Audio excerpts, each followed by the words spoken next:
Hello and welcome to Eyewitness Report on Channels Television. I am Yomi Otaigbe. Today on the program, we'll delve into the pressing safety concerns on the waterways in Niger State, focusing on the measures being taken by the National Inland Waterways Authority to minimize boat accidents. The rehabilitation of the erosion-impacted Olu-Uga Road in Imo State also comes up on the program. Stay tuned for these eyewitness-driven stories and more. In recent months, traders at the Kacha waterfront market, along with communities bordering Niger and Kogi states, have faced a wave of mourning following a series of tragic boat accidents on the major rivers traversing both states. Having closely monitored these incidents, let's now explore the recent efforts made by the authorities to enhance safety awareness among water transport operators and travelers.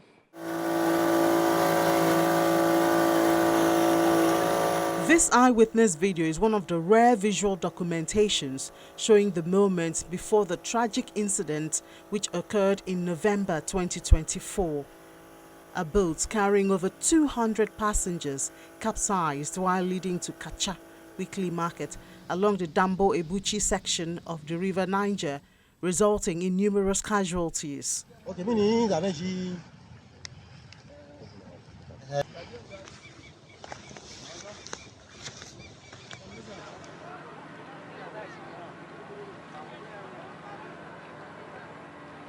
Similar incidents had previously taken place on the Muwogbajibo River in October of the same year, as well as in September 2023.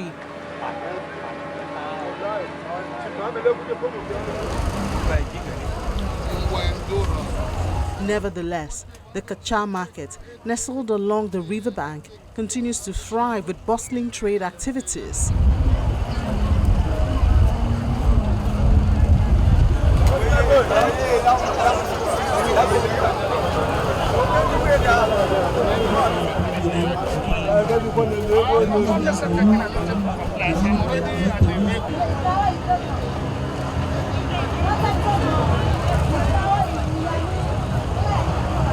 Over 70% of the goods sold here are food items sourced from neighboring communities in Kwara and Kogi State, which rely on the waterway for transport.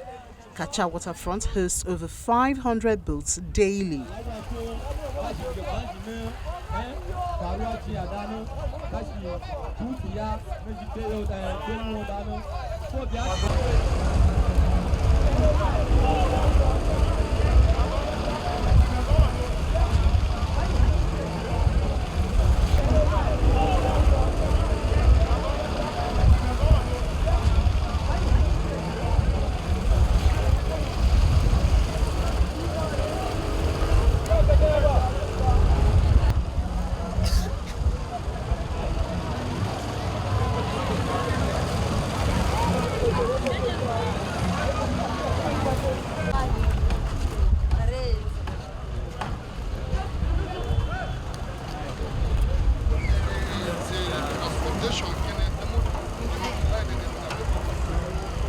Despite the recent boat-related incidents, operators and passengers appear to disregard safety protocols such as wearing life jackets, avoiding overloading, and not traveling at night.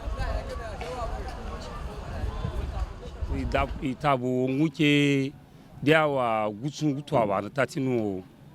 navigate these waters for up to 7 hours to reach the market. The rising cost of fuel has compounded our challenges, forcing us to overload our boats. It's not that we want to. We need government assistance.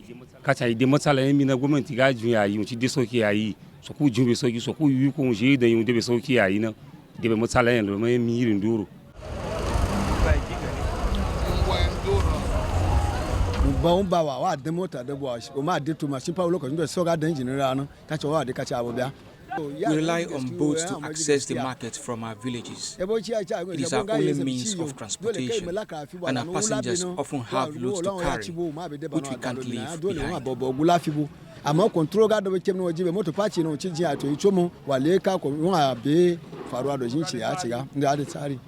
jiha ne kaga kaman mutanen Sokoto suna zuwa, mutanen Kano suna zuwa, daga Lagos, Geba, Ilori, Akwa Ibom, Anambra.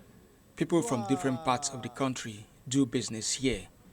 As a farmer, I face challenges with fuel and transportation costs. And if prices continue to drop, it will impact us adversely.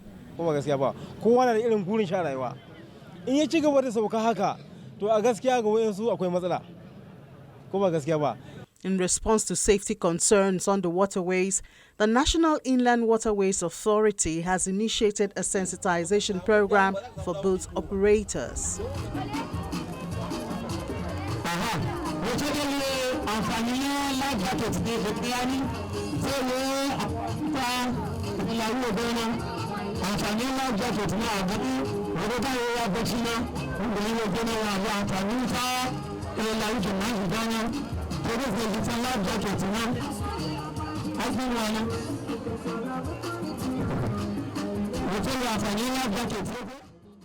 The event also marks the launch of water marshals to enforce safety regulations and deployment of a new surveillance boat to enhance security and facilitate rescue operations in case of incidents.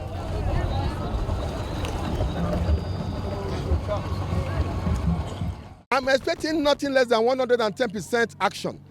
From the job is to save life and to preserve property, and that's what they're about to demonstrate now. You know that intend to enforce as many that reply this water that they are using life jackets.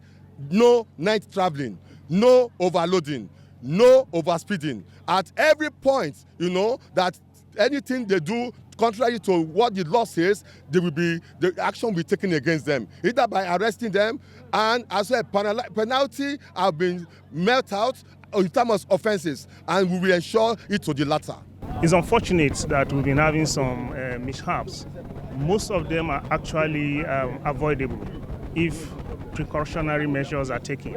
And this is just one of the steps that we are doing now to see that the people are conscious, and they're also seeing that NIWA is not leaving them alone. There are other things that are also on the pipeline that will be unveiling as we progress. The sensitization is ongoing, and it's not a one-off thing.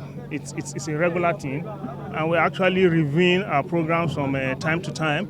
And it's essential because we have a very large water body in Nigeria, and therefore it's essential that we work with critical stakeholders so that we can actually be on the same page. And I can assure you that we are going to change the narrative as we progress.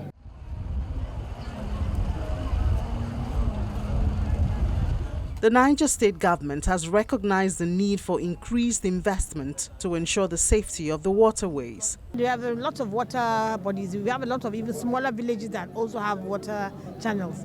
So the state is actually doing its best. Last year, the state, under the CSDA program, launched 5 water batches for 5 different communities, the waterways. Also, with Hyperdeck and the state, we also gave another 8 boats to also help the rescue. So that, and as we said, this year we're also planning on buying water ambulances and to add to the water marshals to help, because what actually happens is the rescue is slow and then they don't like wearing life jackets. But inshallah, we're working on that with NIWA, sensitized to make sure that all these things are overcome.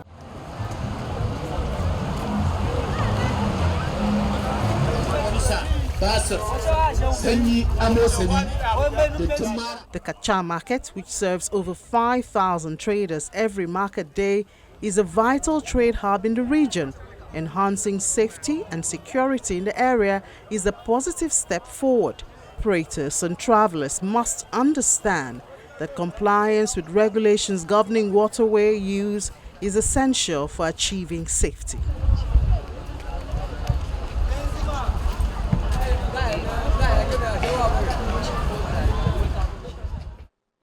With your smartphone and other mobile devices, you have the power to be an eyewitness reporter for our program.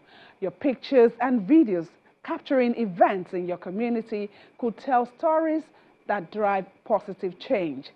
Simply capture these moments and upload them to our Eyewitness portal on the channel's TV app.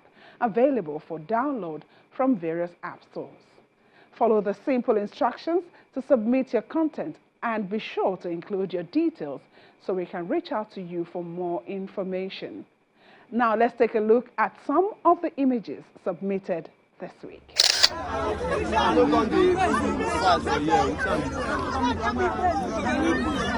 We begin this segment of the program with videos depicting the plight of individuals stranded and homeless after the demolition of their houses in Ilaje Otumara community, Lagos mainland. Hundreds of residents fled as bulldozers demolished their homes. The demolition was allegedly carried out by officials of the Lagos state government who deployed heavy machinery to clear the area for developmental purposes.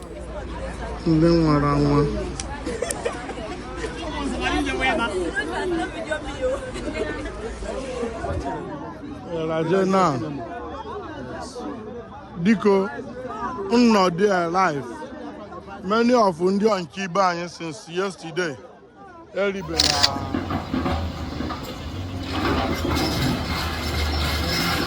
Also from Lagos are footages of the excavator demolishing the remnants of a 3-story building as rescue operations continue following a significant collapse at a Riwu estate along the Lekki-Ekpe Expressway. Tragically, 4 bodies were recovered from the rubble.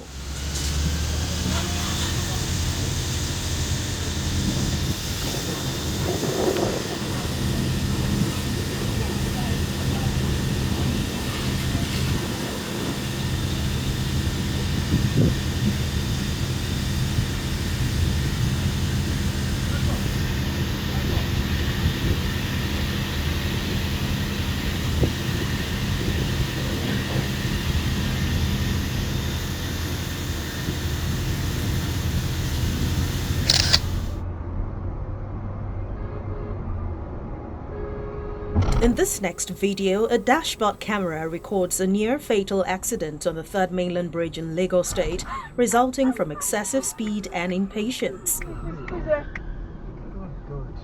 What happened? Before and after pictures of a dilapidated public primary school in one of Lagos's upscale neighborhoods highlights a remarkable transformation.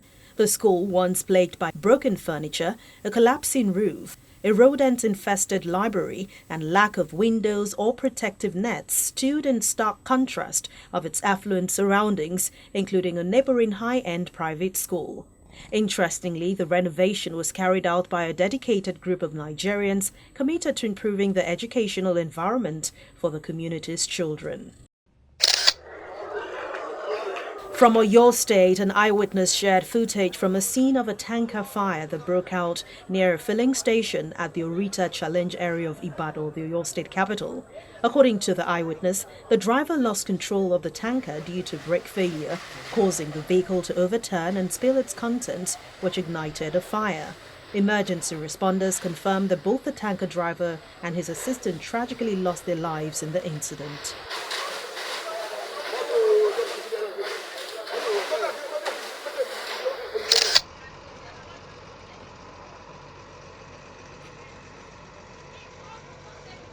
A similar incident took place in the ATC area of Jalingo, the capital of Taraba State, involving a petrol-laden tanker. The vehicle overturned and spilled its contents after the driver lost control while trying to navigate a nearby junction. Fortunately, there were no reported casualties.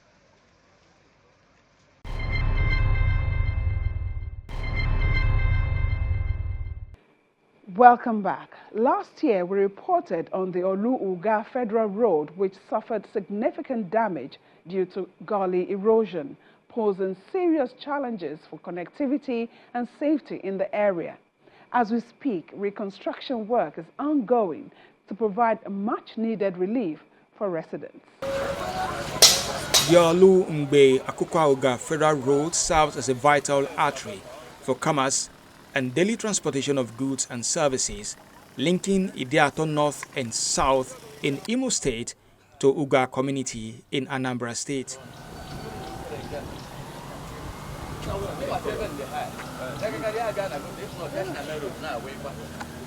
The road had suffered significant degradation after years of neglect, leading to severe erosion, and has submerged homes, displaced families, and rendered many communities in Idiato inaccessible.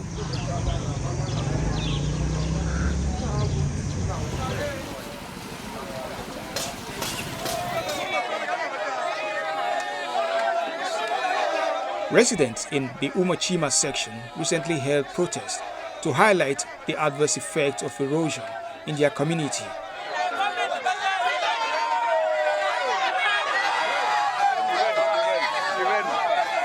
Now my father, I trained me. Now I used to know my mother direct. I'm building collapsed here. Two-story building. So all that one, we call and pass. But what we did now, na present thing. It happen, continue to happen, continue to do. Now we dey put hand for head. Now government, now we need help. And I still thank God, say government don't bring God a come. So far our message enter this on a place. It don't reach the government hand. Sometime in 2019, the thing started as a pothole down there before the stream, before the river there, and it was neglected by the government, and it started coming out the road. 2020, 2021, the thing continued, and government was using one part of the road then, and it came and cut the whole road, and they stopped using this place.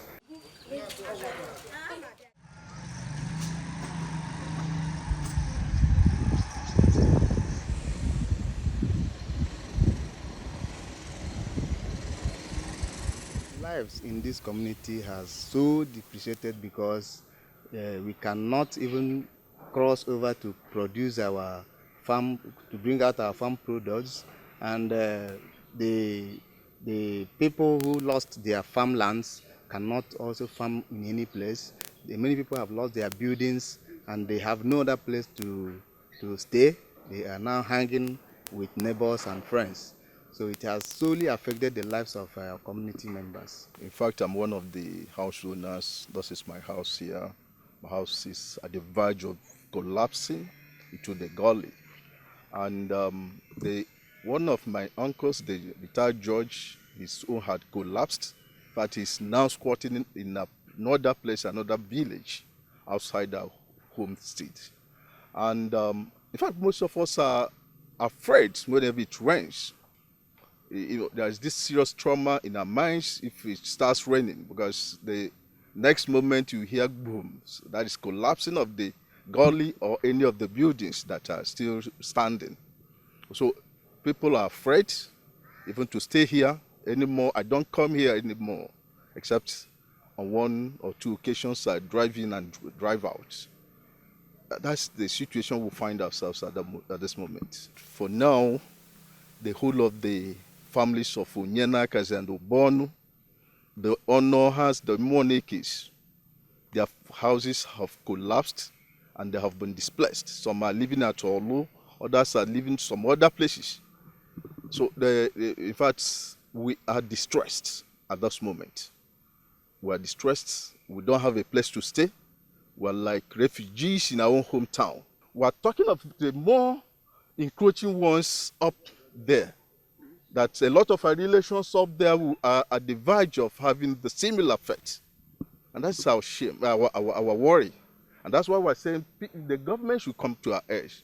There's just devastating gully that is threatening our existence. And they should come to assist us. The ecological center or project, even the president and the works minister, they should come and do something about it.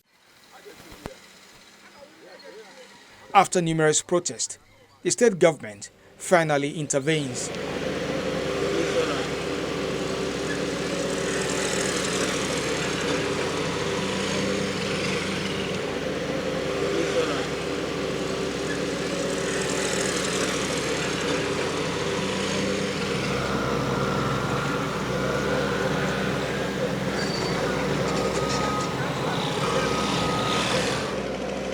The rehabilitation of the road is among major projects being undertaken by the state government at the start of the year.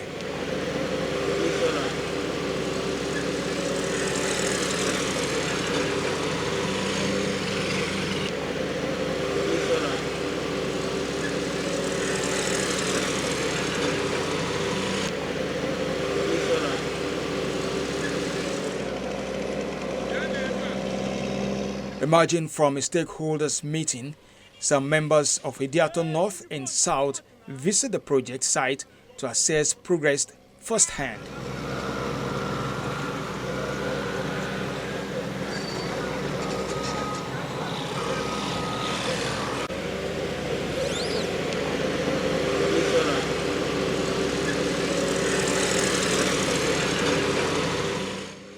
My people want to tell the world that the governor has started doing that project. And today I want to tell you that the extent of work done is already higher above the one that is remaining.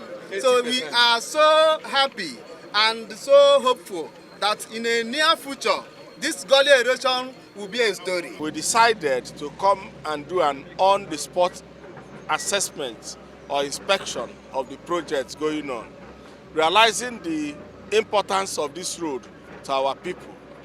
The road has been in terrible situation and it has been a very big problem to our people. So we've come here to see for ourselves what is going on. And you can see for yourself that work is actively going on the 22-kilometer road from Mbe to Oga that the governor is building, the governor of Imo State. We have seen quality work going on. The road is completed over 30 or 40% completed. And gutter being constructed at the two sides of the road. The road is dualized with solar street lights. So we are here to inspect and encourage the contractors. We are here to thank the governor of Imo State for finding it worthy to keep this promise. This is not an election promise. He's not campaigning for a third tenure, but he's showing capacity, he's showing love for his people. That is why the road is going on.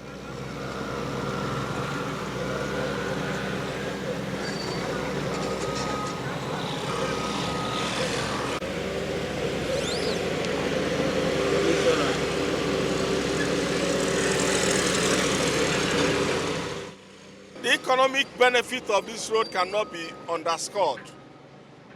If you know the negative economic impact of bad road, you will appreciate what I'm talking about. Because one, the damage to your vehicle, loss of lives, evacuation of produce from the hinterland to the market. These are considerations that we emphasize. And then this road will solve a lot of problems. It will empower our people. This road, I consider it as one of the most critical infrastructural developments in Imo State because of the sheer importance of this road. This road connects Imo State to the heartland of Anambra, and then consequently you can go to other parts of Igbo land. For us, the people of Idato Nation, this road now has hooked us onto the grid, because from anywhere in Idato Nation, you can get to Owerri within 30, maximum 40 minutes. So the importance of this road need not be overemphasized. It should be able to address the insecurity, because when the road was bad, the citizens, if they are going from one place to the other, before they jump all the potholes and so on, of course, many bad boys can waylay them on the road. When the road is clean, a journey that will take you an hour, take you maybe 20 minutes.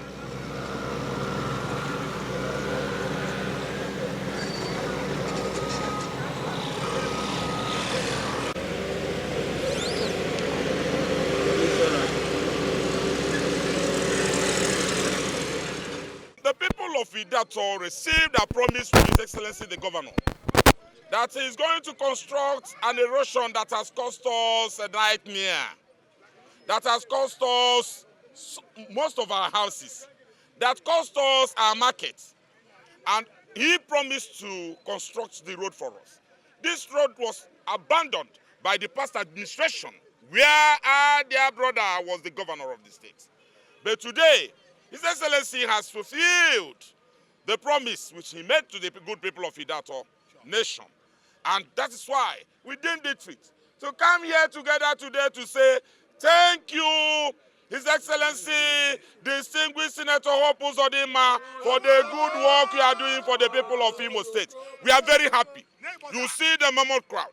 Everybody is rejoicing. Some of us wanted to jump into because we can do it now. And we say, may the good Lord Almighty keep on blessing him. Amen. May the good Lord Almighty keep on blessing him. Amen. And we want to give 3 quotas to His Excellency the Governor. Bosa, Bosa, Bosa. The reconstruction of the Olu-Ngbe-Akoko-Auga Federal Road includes advanced drainage systems, culverts, and bridges to effectively combat erosion challenges.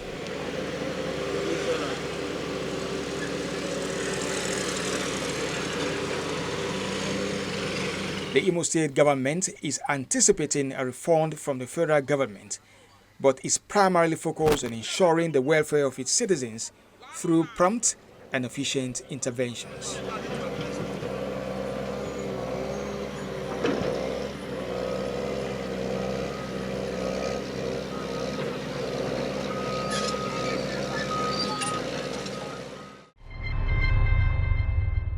That's a wrap on this edition of the program. It's been a pleasure having you with us. Thank you so much for watching. We look forward to seeing you again next week. I am Yomi Otaigbe.